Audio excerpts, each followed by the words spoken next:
Bueno, ¿les parece comenzar? Bien, primero que nada, bienvenidos a todos y a todas. Muchas gracias por venir, a los que están virtual también. Este es el segundo encuentro del seminario anual sobre prisiones perpetuas que organiza el Centro de Estudios de Ejecución Penal. Y en este caso vamos a tener al doctor Diego Sisman, que va a exponer sobre penas perpetuas con y sin libertad condicional en los Estados Unidos. ¿Sí? Diego Sisman es doctor en Derecho, adjunto regular e investigador de la UBA, especializado en temas de castigo y determinación de la pena. Todos. Buenísimo. Bueno, muchas gracias. Comenzamos. También agradecimiento general al Centro de Ejecución Penal por haberme invitado, por estar acá participando también en esta segunda presentación. También a los que están escuchando a distancia, pero especialmente a quienes pudieron venir oralmente. A mí es algo que me sigue tentando mucho, y es que el tipo de charlas, conferencias, de lo que sea, se siga haciendo cara a cara, digamos, como las viejas épocas. Y en ese esquema agradezco especialmente a dos amigos, Ignacio Anitúa y Silvio Junio Nash, por estar presente acá también. Cara a cara siempre está bueno, digamos, verse de cerca para intercambiar ideas. Estimula más. Pero en todo caso sé que hay bastante gente del otro lado, así que también agradecemos que puedan permanecer en distancia. Yo voy a tratar de presentar este tema que específicamente me pidieron, que tiene que ver con la prisión perpetua en Estados Unidos. Prisión perpetua con y sin libertad condicional fue titulado en Estados Unidos. Ahora vamos a ir a esa distinción que se vuelve tan relevante.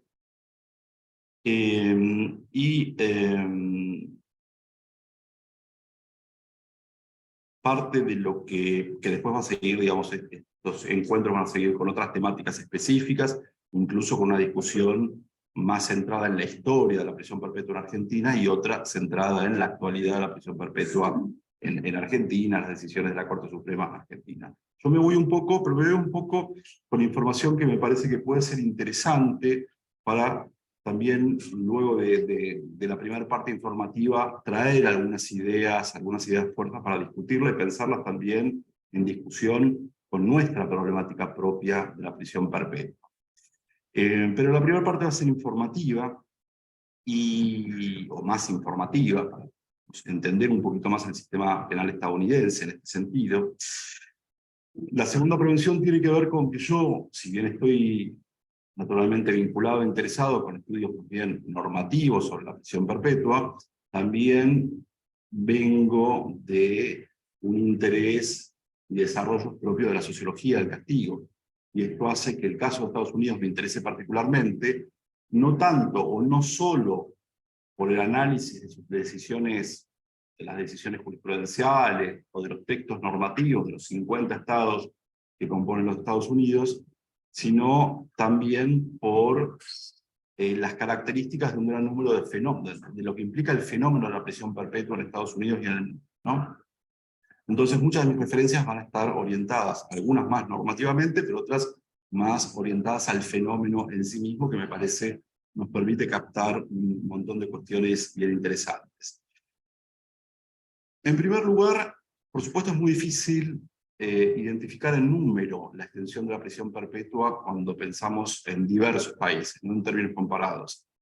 Pero tal vez uno de los mejores estudios a nivel global que intenta enfocar el tema de la prisión perpetua a nivel mundial es el de Dick Baran-Seal y Caroline, creo que es Appleton, del 2015, basada en información del 2014, hace algunos añitos, pero que nos muestra bastante bien una situación que más o menos se mantiene hasta el presente, tomando los últimos informes relevantes y trabajándolos también para poder evitar errores en la comparación de estadísticas, que puede ser algo muy difícil cuando se hace a nivel comparativo en términos internacionales.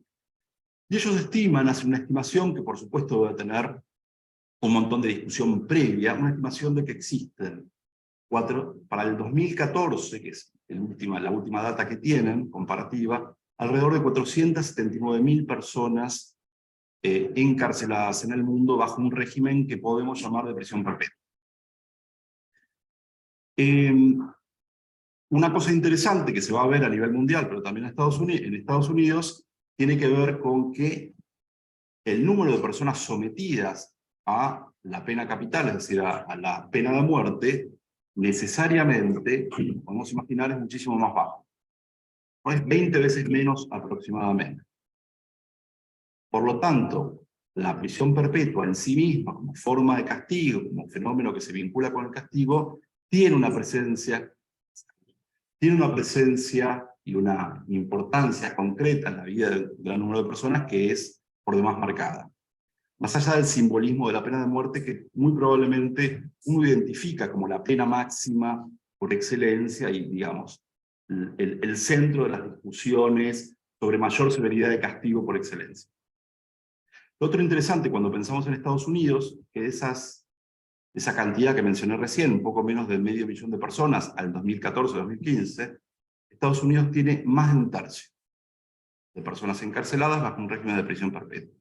Algo que uno podía intuir cuando tiene presente que Estados Unidos es desde hace varios años el número 1 en materia de encarcelación mundial, que luego de tener picos que llegaron a las 2.300.000 personas, bajó un poco y hoy en día se habla alrededor de 2 millones de personas encarceladas. En el medio estuvo también la pandemia del 2020 y ciertas discusiones sobre si esto se va a mantener, no se va a mantener, va a volver al pico, lo que sea.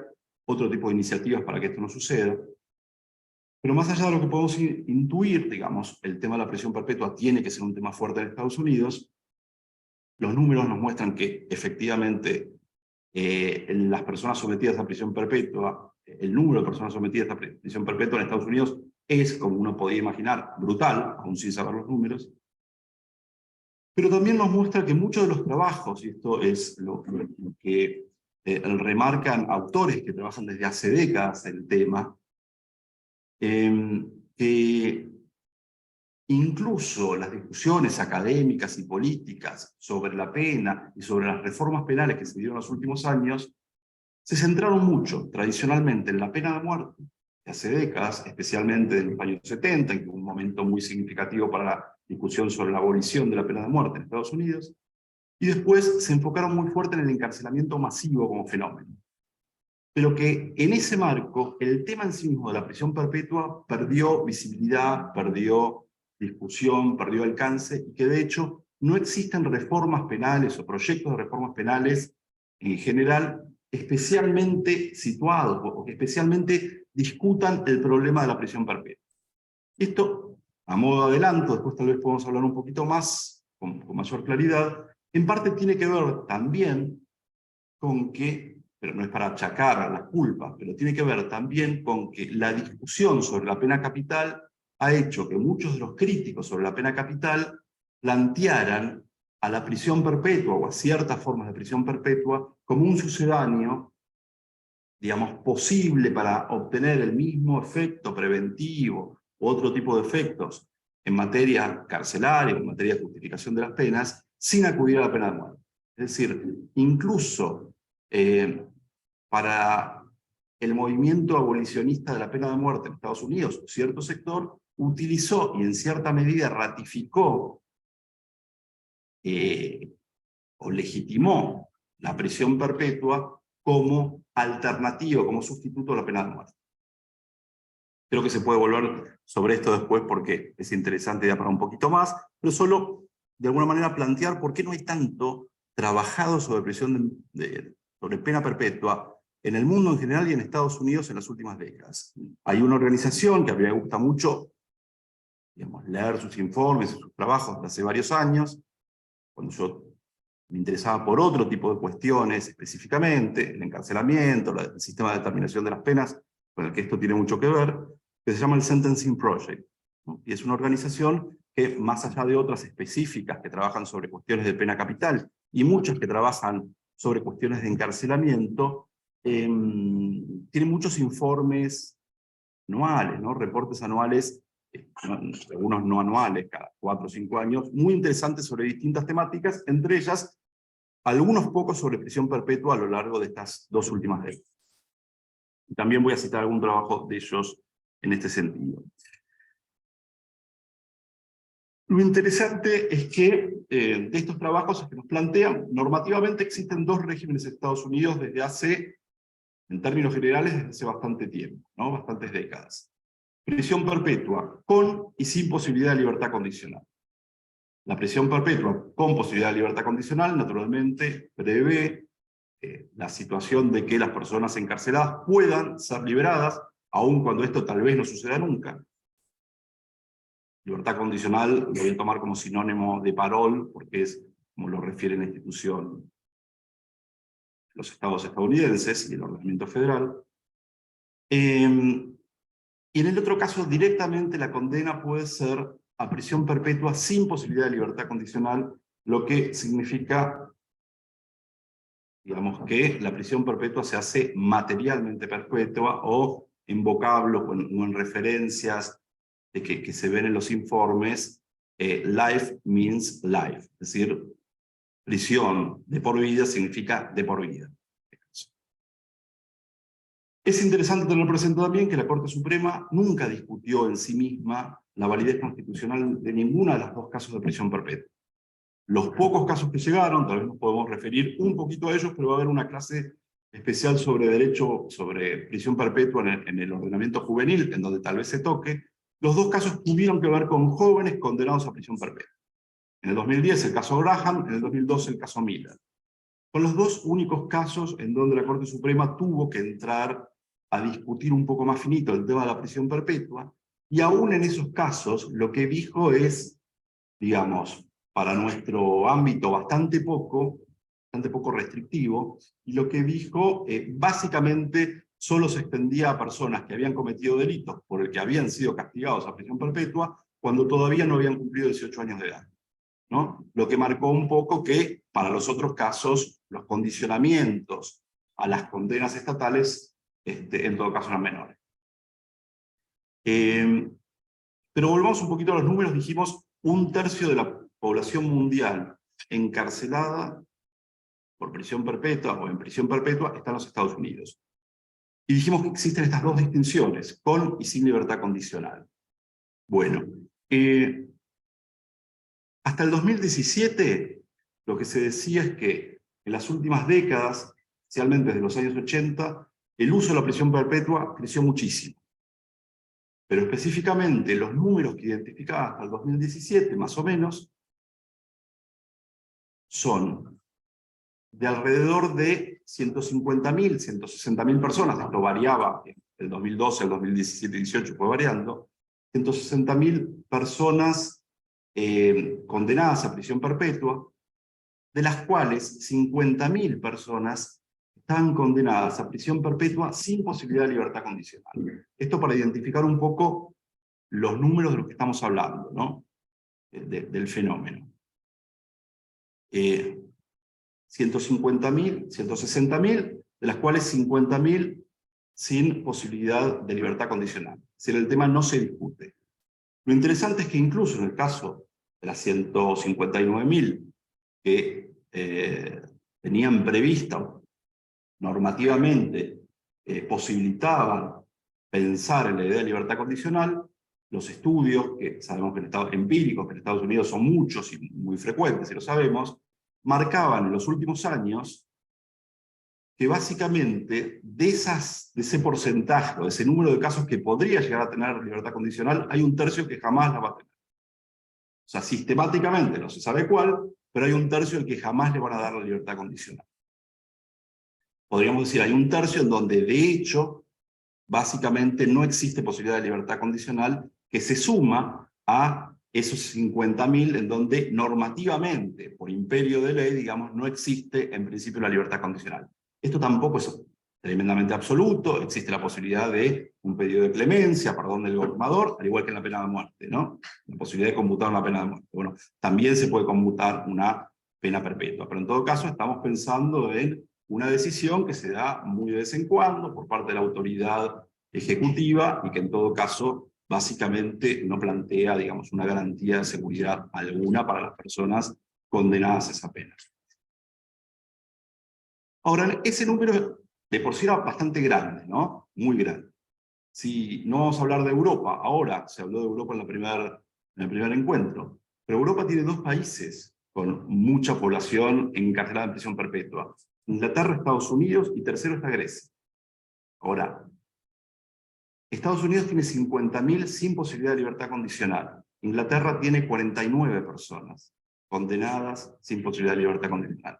Si ustedes normativamente leyeron las decisiones del Tribunal Europeo de Derechos Humanos, de las que seguramente se va a hablar, y recuerdan el caso Winter, ¿no?, que marcó un antes y un después para el Tribunal Europeo de Derechos Humanos en materia de prisión perpetua, un caso en Inglaterra, estaba pensando un caso, no sea la época de Winter, estaba pensando de un caso donde básicamente no se respetaba el articulado de la Carta Europea de Derechos Humanos, y que involucraba a una persona, pero potencialmente podía involucrar otras 40, 48, 49 personas. Para ver un poco la diferencia, en Estados Unidos estamos hablando de 50.000 personas que fueron condenadas a una decisión que dice jamás va a poder salir con vida de la cárcel. Ahora, ¿qué es lo que pasó en el 2017 que hizo, que planteó también una reconsideración de los números que agrava la cuestión, pero que es muy interesante? Y es que el estudio de Nellis, uno de los directores de área del Sentencing Project, encontró que básicamente, digamos, estas distinciones que nosotros manejamos de jure y de facto, y que también se manejan en Estados Unidos, pero que para hacer referencia a ellas emplean el concepto de pena perpetua virtual. Encontraron casos, o se pusieron a analizar los casos de pena perpetua virtual, que serían los casos que nosotros llamaríamos penas perpetuas de facto, más allá de que la legislación las denomine como prisiones perpetuas. ¿Y qué casos tomaron? Los casos de condenas potenciales, bueno, los casos de condenas no potenciales, condenas impuestas a penas superiores a los 50 años de prisión. Y esos casos de penas impuestas por un gran número de estados americanos, que no se identificaban como pena perpetua, pero eran penas con una gran cantidad de años en prisión, sumaban más de 40.000 casos. Por lo tanto, ahora, el informe de este año, el Sentencing Project de febrero de este año, identifica alrededor de 200.000 personas encarceladas con prisión perpetua en los Estados Unidos. Y, de acuerdo a lo que dije, podríamos, haciendo el cálculo un poco más grosero, que a mí en realidad mucho no me gusta que uno mete la pata cuando suma por separado, como si fuera contador, jurista, los casos van cambiando, pero va.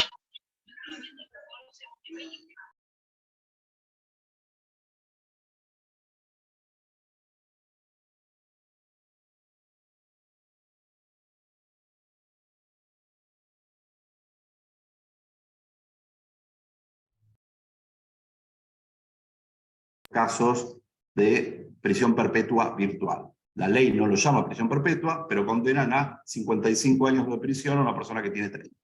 Es muy difícil que salga de prisión. Y estas distinciones son interesantes porque en términos comparativos europeos, el libro que mencioné de Fansil y Appleton, están todo el tiempo tratando de discutir criterios para ver qué casos pueden tomar como prisión perpetua, a pesar de que la ley no lo llame así, lo llame prisión humanitaria. Ok, 85 años de prisión por prisión humanitaria, porque perpetua no tenemos. Bueno, más allá de lo que llamaríamos como estafa de etiquetas, ¿qué casos entroncan en términos comparativos en sistemas de prisión perpetua? Y a veces es muy difícil cuando se comparan países con, digamos, tradiciones y algunas normativas muy distintas y formas de etiquetar muy distintos estos casos. A ver, México no tiene prisión perpetua. Ahora, muchos estados mexicanos permiten imponer 68 años de prisión. Algunos 68 y otros menos. Penas muy altas. No existe prisión perpetua. En Alaska no existe la prisión perpetua. Es el único estado que no tiene prisión perpetua de los estados americanos hoy por hoy. Pero para ciertos casos permite imponer penas que van de 0 a 99 años de prisión, aunque no sean perpetuas. Esto también, Filipini, ¿cómo va? Esto también nos permite también poner en discusión otra cosa, y es hasta dónde resulta de interés en este tipo de casos la típica distinción, está muy marcada en las discusiones de la reforma penal y la legislación americana, entre penas indeterminadas y penas determinadas o penas fijas, ¿no? Una discusión que también está presente entre nosotros cuando pensamos a partir de ciertos precedentes, bueno, ¿cuál sería la solución para el sistema argentino? Dejamos de lado las penas indeterminadas que se plantean, por ejemplo, en el 52, en las accesorias por tiempo indeterminado del artículo 52, nos mantenemos solo un esquema de penas fijas. El problema es penas fijas versus penas indeterminadas. Bueno, en Estados Unidos, cualquiera de los dos sistemas posibilita formas de encierro que podemos calificar como prisiones perpetuas sin posibilidad de libertad. Y esto me parece que le obliga a resaltar la validez de esta distinción para estos casos, para otros sigue siendo, pero para estos casos y por dónde tiene que pasar la discusión. En este esquema hay algo que complica un poquito más el tema de la prisión perpetua todavía, complica, digamos, desde la perspectiva estamos muy probablemente aquí porque nos preocupa la prisión perpetua, ¿no? De quienes consideran que está muy bien y que habría que extenderla. Y es que de estos casos que yo les mencioné, 200.000 casos en Estados Unidos, computados de la forma que dijimos, no todos los casos fueron impuestos por delitos que implicaban homicidios agravados, ¿no? Lo que habitualmente también en la terminología americana son lo peor de lo peor.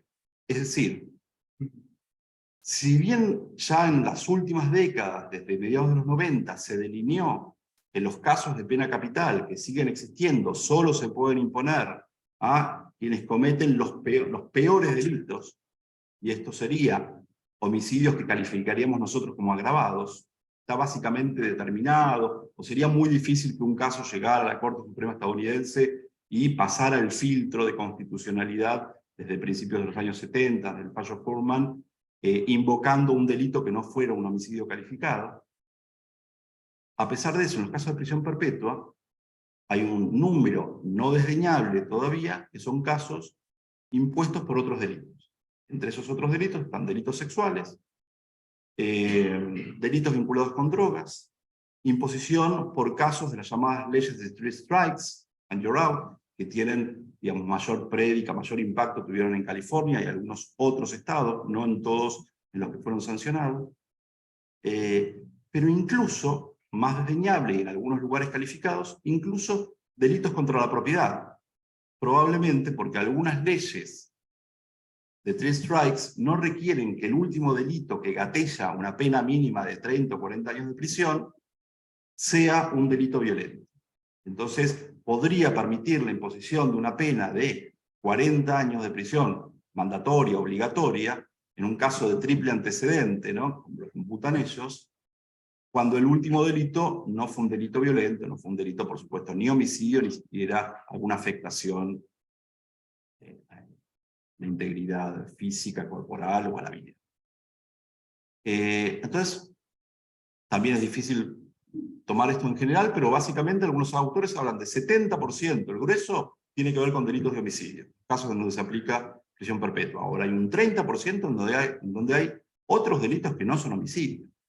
Vuelvo a remarcar, esto es interesante porque, digamos, este tipo de comparaciones, incluso con la pena de muerte, nos muestran una problemática de punitividad y una extensión en los casos de prisión perpetua que no siempre se ha visto o se ha identificado de la misma manera que tradicionalmente se identifica la severidad y la punitividad que implica la pena de muerte hoy en día en Estados Unidos, ¿no? Vuelvo un poco al argumento uno de que quedó más invisibilizado, entre otros problemas que tienen que ver con el encarcelamiento y con la pena capital.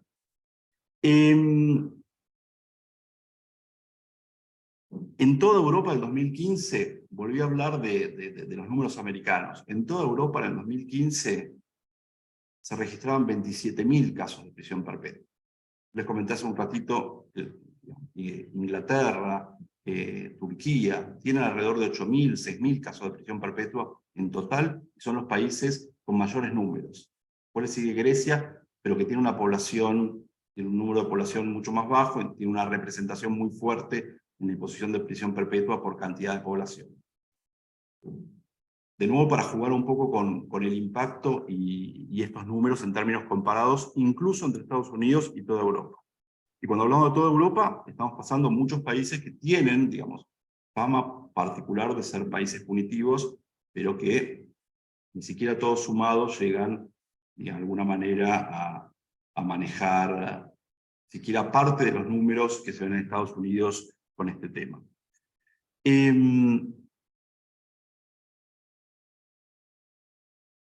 Por la cantidad, por el uso de esta prisión perpetua sin posibilidad de libertad condicional, desde, digamos, normativamente, de iure, ¿no? Jurídicamente considerada de este modo, algunos autores entienden que esta clase de prisión perpetua de por vida real, ¿no? Decíamos recién, life means life, ¿no? Ese tipo de expresión, que no es ajena tampoco a lo que implica nuestras discusiones más o menos recientes con la prisión perpetua, discusiones, digamos, técnicas y ciudadanas también, sobre cómo entendemos la prisión perpetua. Decimos, esto marca que, para muchos autores, el problema de la prisión perpetua sin libertad condicional es un fenómeno eminentemente estadounidense, porque en términos de números, si bien tiene presencia en otros países europeos, no tiene siquiera como fenómeno un grado comparativo similar al que existe en Estados Unidos.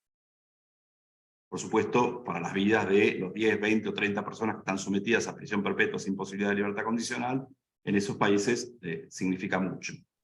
Pero me parece que es interesante también pensarlo desde nuestra discusión en Argentina, para tener idea, cuando se dice Inglaterra tiene el número más grande de condenados a prisión perpetua, el Tribunal Europeo les liquida, digamos, determinadas decisiones en ciertos casos, tener presente que estamos hablando básicamente, hace algunos años al menos, de 50 personas, las que la condena ha dicho no podrán básicamente salir nunca, y al que se suman después estas otras condenas en donde, bueno, Inglaterra, por ejemplo, dice sí existe posibilidad de libertad condicional a través de determinados mecanismos, el ministro de Justicia podría garantizar un perdón específico para el caso, y la discusión tiene que ver con si esto satisface o no satisface las regulaciones de la Carta de Derechos Humanos Europea, que es muy parecida a la Carta de Derechos Humanos americana, el 5 o 6 de la Carta americana.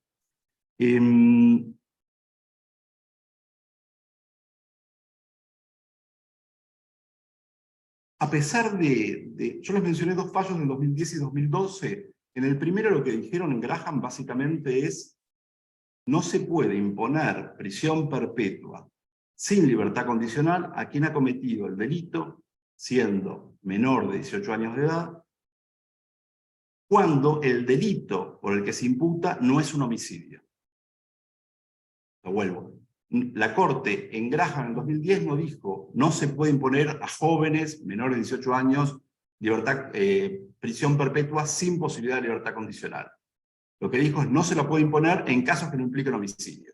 Claro, 2 años después, en Miller, subió un escalón y dijo a estos jóvenes no se les puede imponer condenas a prisión perpetua sin posibilidad de libertad condicional por lo que implica cometer un delito siendo jóvenes, las posibilidades de modificar su vida en el futuro, muchos argumentos que básicamente fueron retomados también para otras discusiones como una apuesta de la Corte Suprema Americana a ciertos espacios, cierto reconocimiento a la resocialización, cuando la justificación resocializadora había sido o venía siendo duramente criticada desde mediados de los años 70.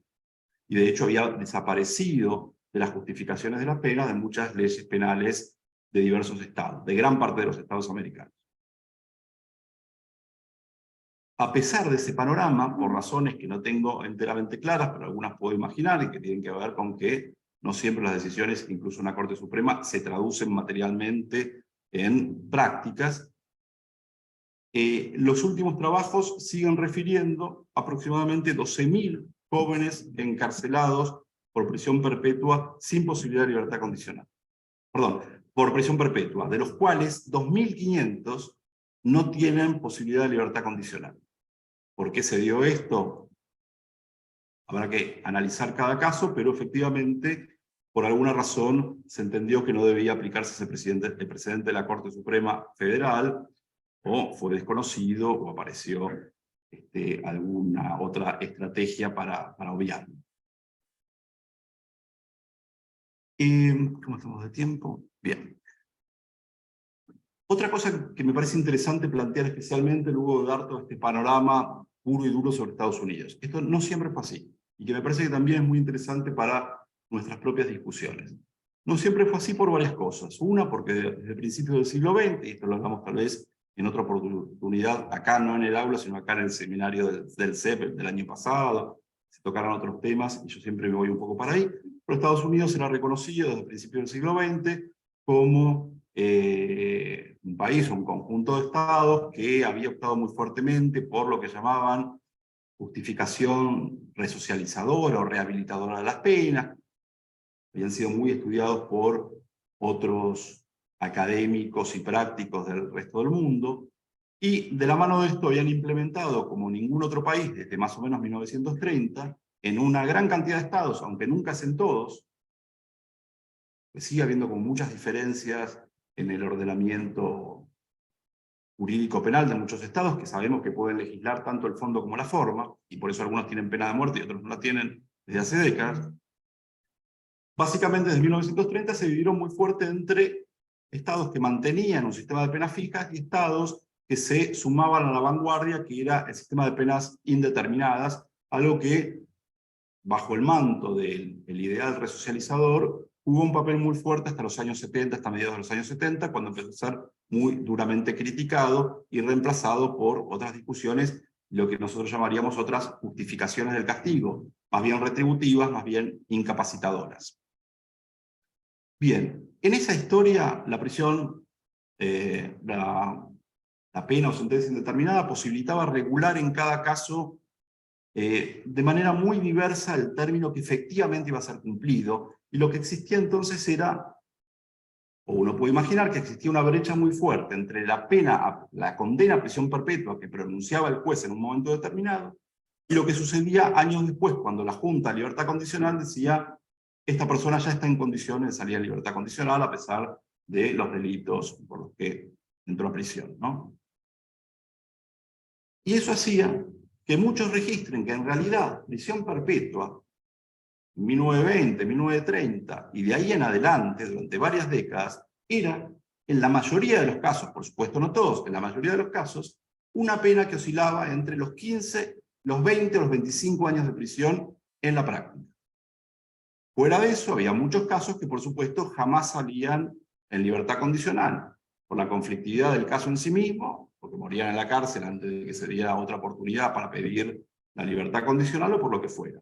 Pero básicamente, digamos, para los juristas o los expertos jurídicos que estaban en el tema, prisión perpetua no era prisión de por vida. Prisión perpetua era, en general, 20 años de prisión, 25 años de prisión. ¿Cuándo cambia eso sustancialmente en Estados Unidos?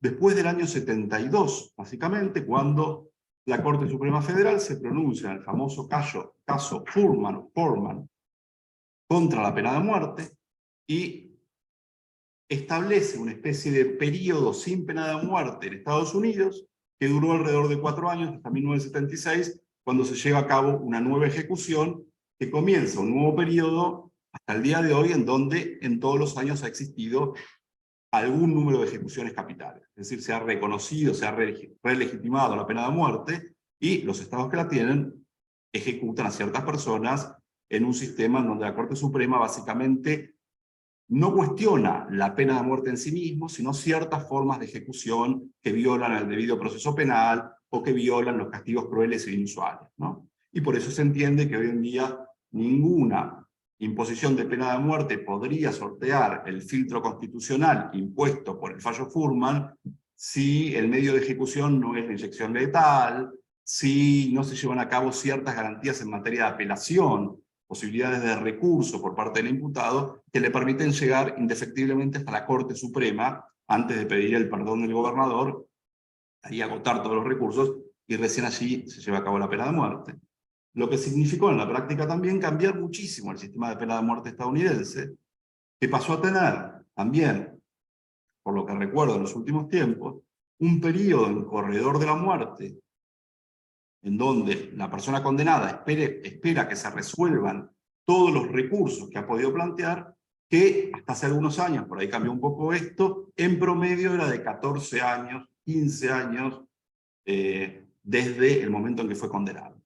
Pero que ha llegado en algunas situaciones específicas a 28 y 30 años más, ¿no? Nulidades de procedimiento, lo que fuera. 28 años después de la condena impuesta, se acaban los recursos, llega la Corte Suprema que no habilita, digamos, la revisión de ese caso y se lleva a cabo la ejecución. Eso generó todo un cambio en materia de pena de muerte, pero ese cambio en materia de pena de muerte también generó que de 6 estados que en 1972 tenían, los únicos 6 estados, que no me acuerdo cuáles eran, pero que tenían, estados del sur y California, pero tenían prevista la pena de la prisión perpetua sin posibilidad de libertad condicional, se pasara a que la mayoría de los estados tienen leyes que prevén la pena perpetua sin posibilidad de libertad condicional, e incluso el ordenamiento federal, naturalmente.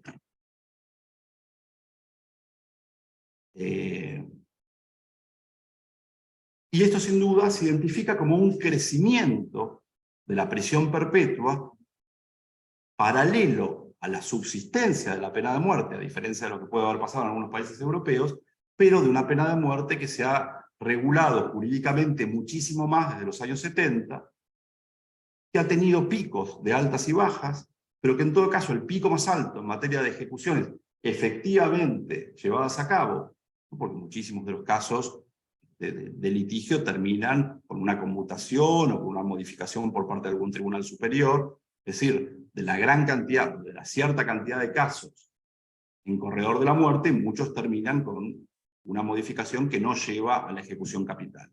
Los picos de ejecución capital a fines de los años 90, la época más dura, no llegaban, no quiero decir no llegaban porque suena que parece poco, pero eran entre 98 y 99 ejecuciones efectivamente llevadas a cabo por año en Estados Unidos.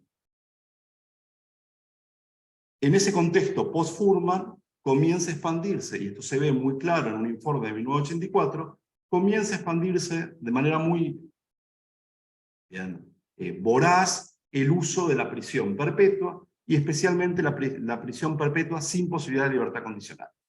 Esto también para remarcar, tampoco es parte del ADN americano de toda la vida el uso de la prisión perpetua con los números que acabamos de mencionar.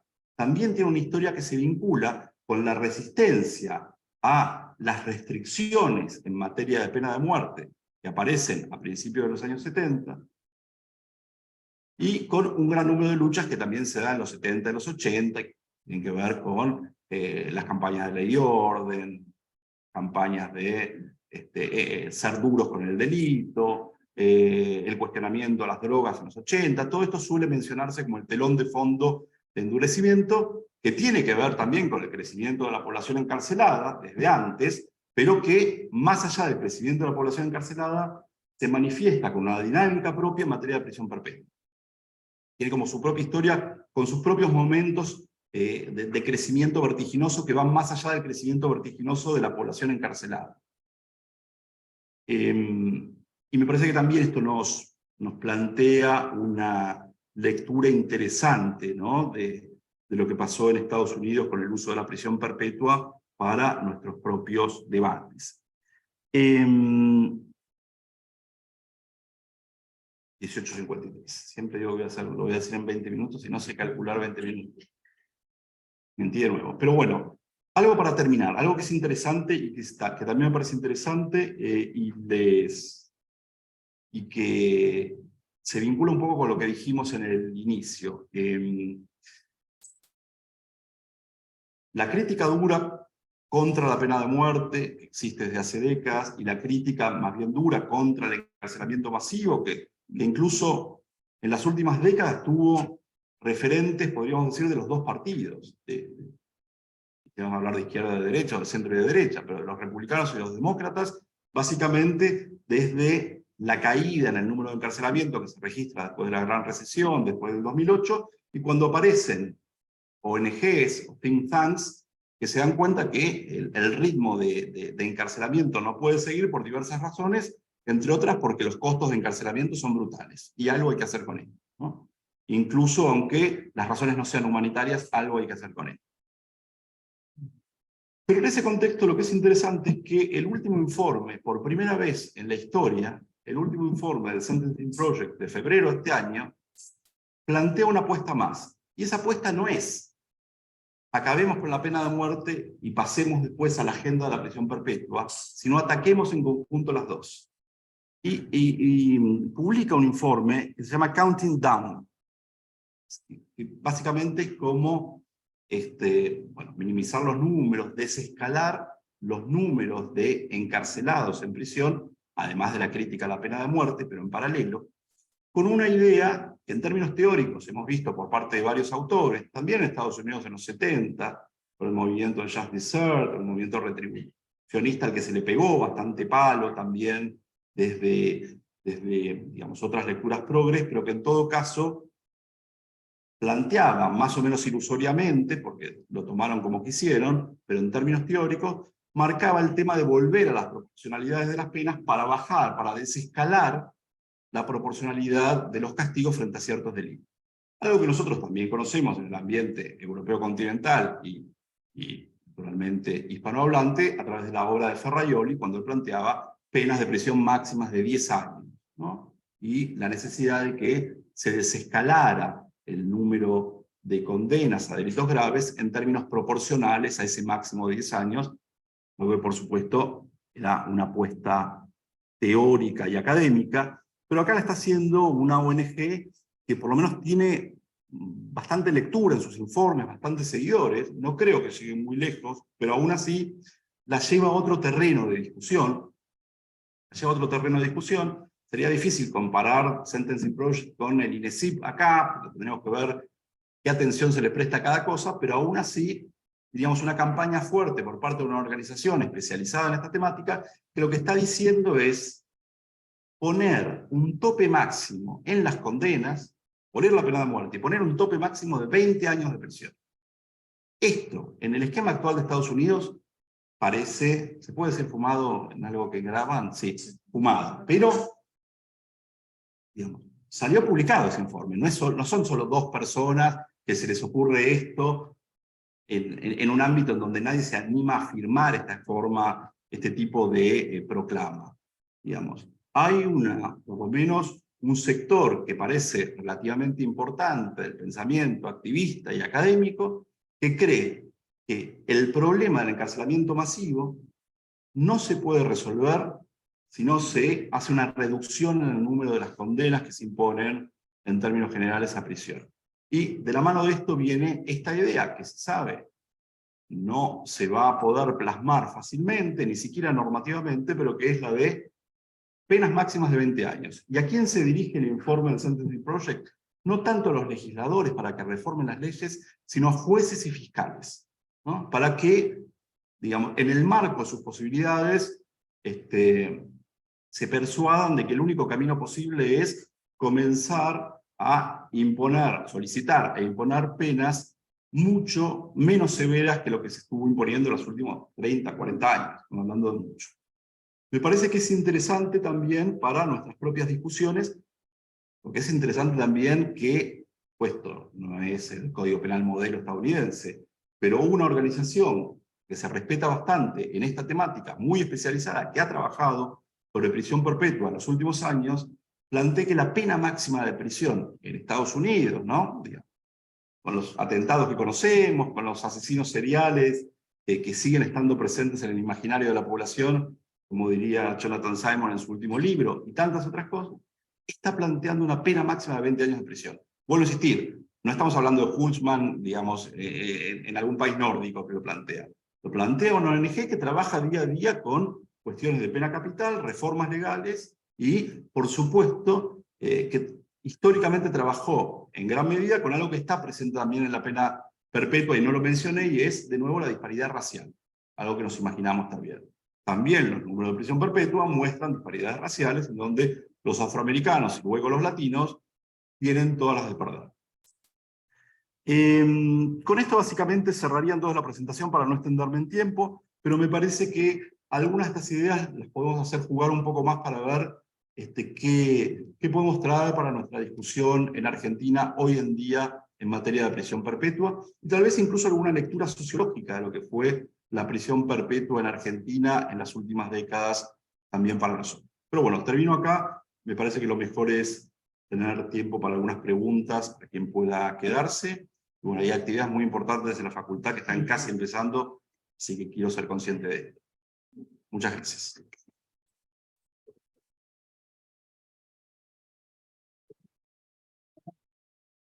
Si alguien tiene alguna pregunta.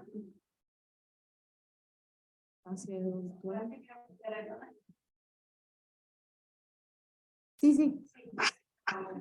Interesante la presentación.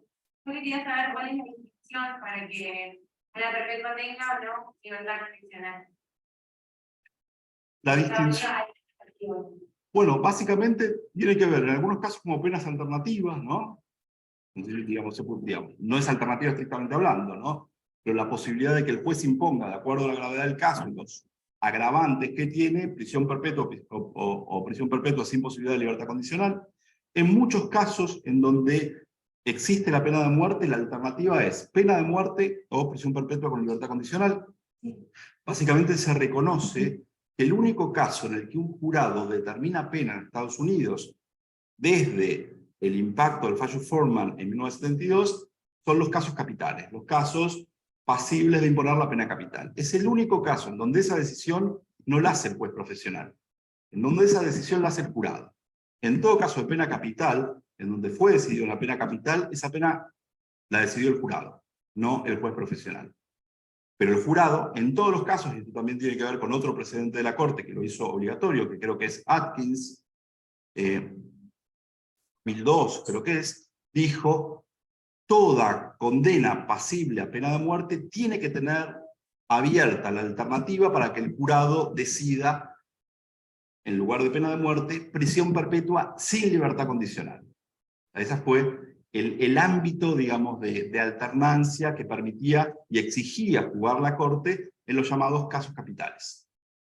Por eso decimos que también hay como toda una línea, digamos, muy crítica de la pena de muerte, pero que reclamaba prisión perpetua sin condicional como la respuesta humanitaria, a pesar, y esto lo marca también David Garland en Peculiar Institution, un libro cuya traducción de María Piqué revisamos para Didot con Iñaki. Dice, el tema de la prisión perpetua, la pena capital se lleva, digamos, toda la atención en materia de punitividad en Estados Unidos, pero ojo, veamos la prisión perpetua, veamos los números reales de la prisión perpetua y vamos a ver lo que estamos comparando, más allá del simbolismo de punitividad que sigue existiendo en materia de pena capital. Y seguramente hay otros casos sin pena capital que también permiten la alternancia entre prisión perpetua con o sin libertad condicional.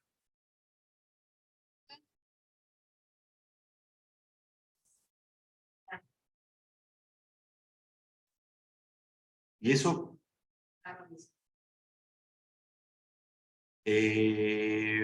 está condicionando la decisión de todos directamente. Es como si fuera, pero es como si fuera el ejemplo de pena perpetua acá en Argentina. Como dijéramos, bueno, pero eso está condicionando. Sí, pero no tuvieron mucho éxito.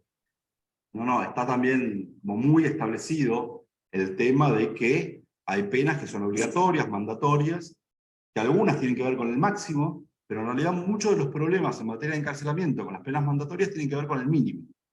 En los 80 se volvieron a utilizar de manera mucho más frecuente las penas mínimas en materia de delitos de drogas. Y esto llevaba a jueces que entendían que un determinado delito de droga, donde hay situaciones casi de responsabilidad objetiva para nuestros criterios, básicamente daba lugar a una probation, se encontró con que las nuevas leyes decían 5 años mínimos de prisión para este supuesto. Y eso planteó especialmente una discusión muy fuerte con la diferencia entre crack, en materia de drogas, crack y cocaína, que duró hasta el gobierno de Obama, ¿no? La llamada ratio 1:100.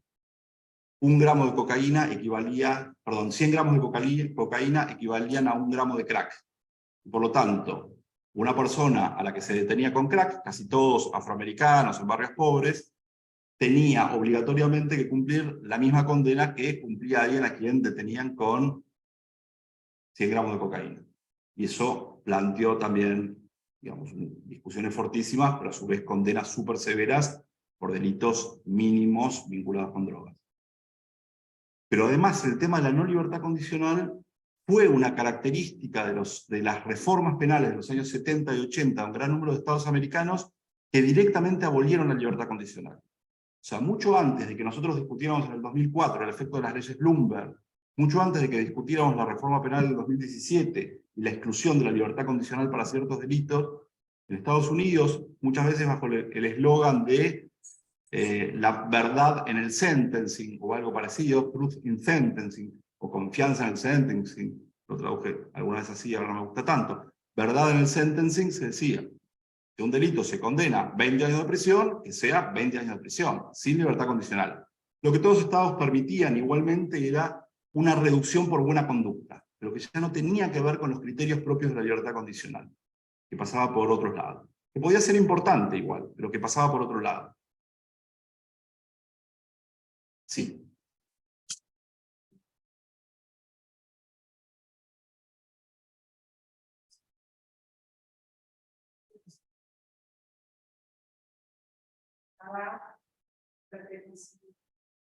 Condicional, como situación de la carga capital, entendido no por casos negativos, también en el mercado, conocía el caso de Jessica, que sabía que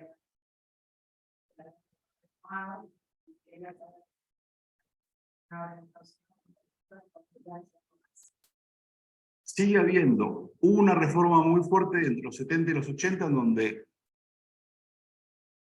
casi todos los estados que tenían sistemas de penas indeterminadas para unos o varios delitos pasaron a un sistema que se entendía como de vanguardia y que era de penas, llamado de penas determinadas o penas fijas. Y en donde básicamente las sentencias indeterminadas se abolían totalmente o se disminuían para algunos casos súper específicos, ¿no? Como si te dijéramos el artículo 52 para nosotros de la accesoria por tiempo indeterminado, pasar de un sistema que le imponía a cualquier homicidio o a cualquier delito grave, ni siquiera cualquier homicidio, cualquier delito de cierta gravedad, pasar a un sistema que la dejaba solo en algunos casos muy específicos. Bueno, hubo eso, pero no todos los estados se plegaron, que es lo mismo que existe en otras reformas penales, donde no todos se alinean estrictamente, y aunque normativamente se alineen, no todos lo aplican de la misma manera. Hay estados que tienen pena de muerte y otros que no tienen pena de muerte. Ahora, entre los que mantienen la pena de muerte, y en el sistema federal y Florida, existe un mundo de diferencia, y Texas, o sea, Texas y Florida aplican todos los años un montón, y el sistema federal solo para atentados terroristas de ciertas características. Entonces hay como muchísima diferencia también en el uso, incluso cuando normativamente están habilitados a ello. Pero además de esas diferencias normativas y en uso, se entiende que el sistema dominante ahora dejó de lado las sentencias indeterminadas y de la mano de eso dejó de lado la libertad condicional como criterio general. Aún así, algunas cosas subsisten, y paradójicamente también subsisten las personas que fueron condenadas con libertad condicional en el año 1976 en California, por ejemplo, antes de que saliera la nueva ley, y que siguen cumpliendo una pena indeterminada al día de hoy, no sé, bueno, sí sabemos cuántos años pasaron, 76, pero al día de hoy pueden seguir cumpliendo una condena impuesta con la ley anterior a 1976 de California, y por lo tanto todavía están sometidos a libertad condicional. Pero el resto de las personas a las que condenan hoy están condenados en un sistema que no permite la libertad condicional. Y eso también sucede en otros estados. Por eso también muchos de los trabajos de algunos sociólogos del castigo, en los últimos tiempos, incluso alguna discípula de David Garland como Vanessa Barker, dijo, no podemos seguir hablando de Estados Unidos. Estados Unidos son 50 estados con muchas diferencias normativas y de uso, y California, New York y Texas son ejemplos muy distintos. Si no hablamos de Europa como un único estado, no podemos hablar de Estados Unidos como un único estado. También se dan esas diferencias.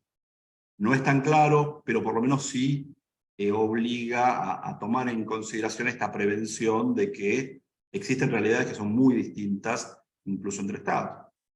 Así como Garland decía, también hay estados que fueron abolicionistas mucho antes de que los países europeos fueran abolicionistas. Se mantuvieron así durante centurias, durante décadas. Y hay otros que se mantienen a rajatabla a favor de la pena capital, resistiendo al fin. También hay diferencias marcadas entre ellos.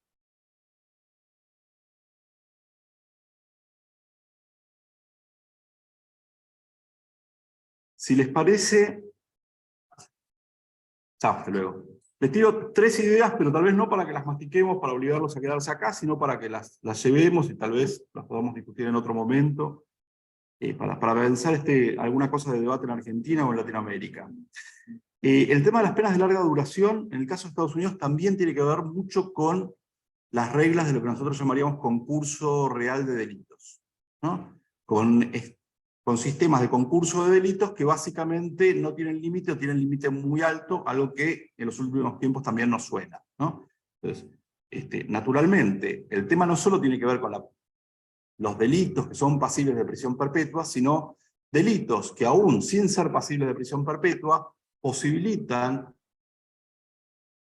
aplicar reglas de concurso real que determinan que un delito máximo puede, que para 2 o 3 delitos puede imponerse una pena de 50 años de prisión, no suena mucho, 60 años de prisión o más, dependiendo de dónde pensemos. Entonces, las reglas de concurso de delito también tienen mucho que decir a la hora de repensar el sistema de prisión perpetua.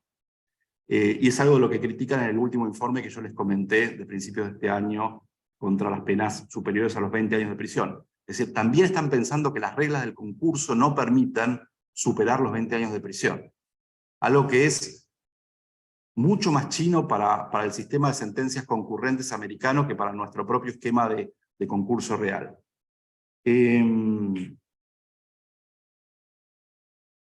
Bueno, el tema de la prisión perpetua normativamente existió en la historia, pero nunca se usó como en las últimas 2 o 3 décadas. También algo para pensar, ¿no?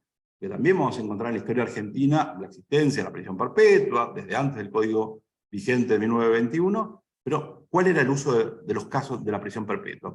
¿En qué casos se aplicaba la prisión perpetua efectivamente y cuánto duraba efectivamente ella? Me parece que es algo que vuelve interesante para pensarlo en nuestro ámbito.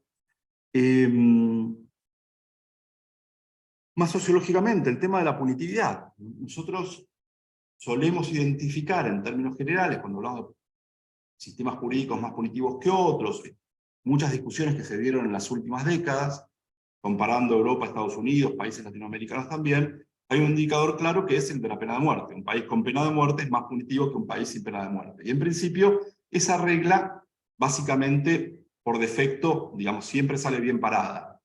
Ahora, ¿qué pasa o qué pasaría con un país que tiene nominalmente en sus leyes pena de muerte, no la aplica y tiene un uso de prisión perpetua mucho más extendido que el de otros estados?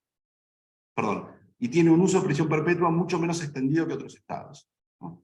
Entonces, tiene pena de muerte nominalmente, pero no la aplica. Guatemala, ¿no? Básicamente la sigue teniendo su legislación, no la aplica, los presidentes se han comprometido a indultarse, llegar a imponer la pena de muerte, lo que fuera.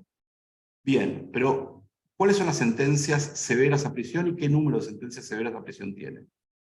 Tal vez en la discusión sobre punitivismo o no punitivismo, encontramos que hay otros estados que aplican mucho más fácilmente penas severísimas a prisión, aunque estrictamente no tienen prisión perpetua.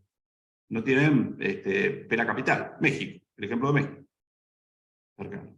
Entonces, bastante para este tipo de discusiones cuando queremos establecer categorías comparativas entre sistemas jurídicos, el uso de la prisión, el uso de la pena capital, cuál es más punitivista que otro, qué cambios ha existido a lo largo del tiempo en una legislación en un mismo país. En Argentina vamos hacia un mayor punitivismo, no vamos hacia un mayor punitivismo. Me parece que al menos hay que incorporar este tipo de mini discusiones para, digamos, plantear debates que pueden ser más interesantes y que tal vez lleguen a la misma conclusión, pero luego de establecer estos debates que me parecen interesantes.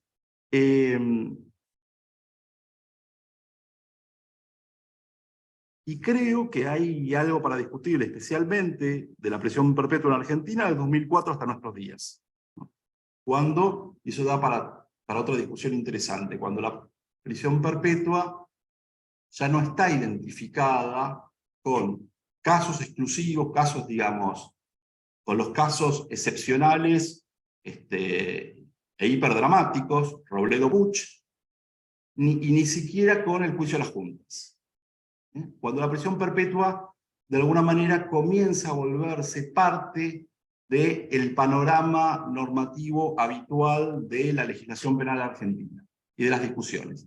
Y si me voy un poco más a lo sociológico incluso, a mí siempre me tira, me parecen muy interesantes en los últimos tiempos, me parece que está bueno interesarse y discutir de cerca algunas expresiones que se dieron en cuanto a discusión ciudadana en materia de prisión perpetua, en 3 casos en especial, digamos muy cerquita en el tiempo, que fueron el caso de los rugbyers, el caso de Lucio y el caso de Lucía.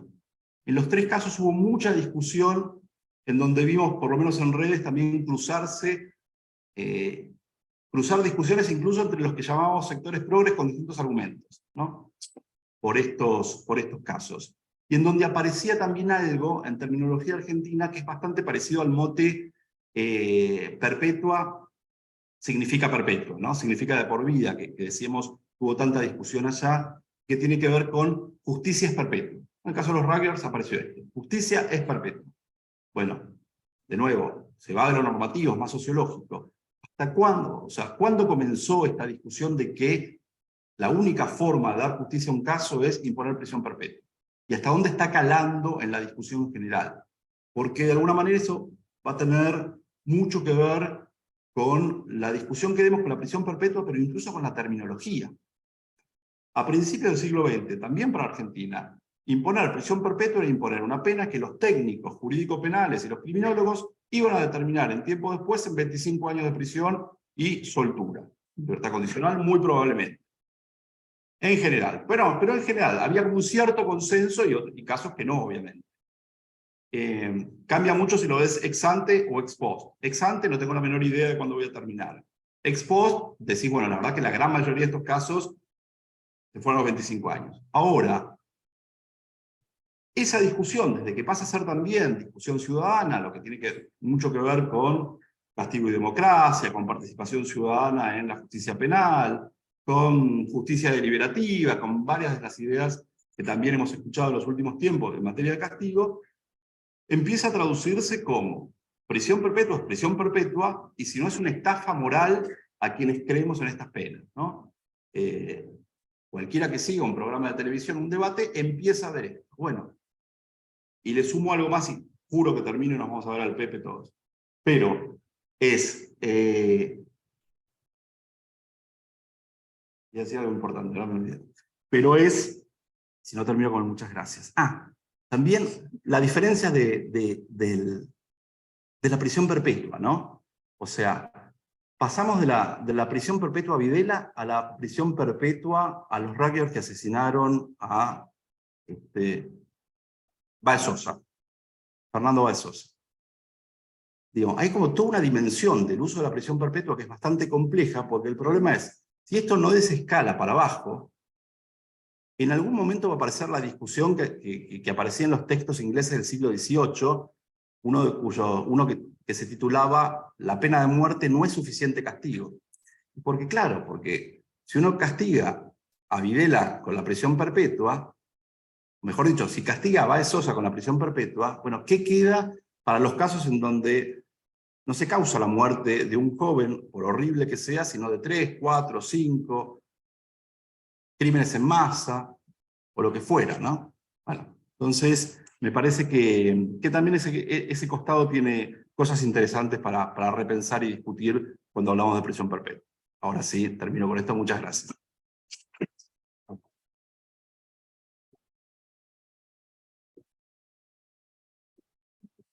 Buenísimo. Y nos encontramos en el tercer encuentro que va a ser... Uy, me mataste. No nos acordamos. Te estaba dando el pie como los programas. Pero no me avisaste. Va a haber un tercer encuentro. Y este tercer encuentro está fijado para... El 12 de junio. 12 de junio. Alderete Lobo. Rubén Alderete Lobo. Gracias por la propaganda. Buenísimo, nos vemos. Gracias a ustedes.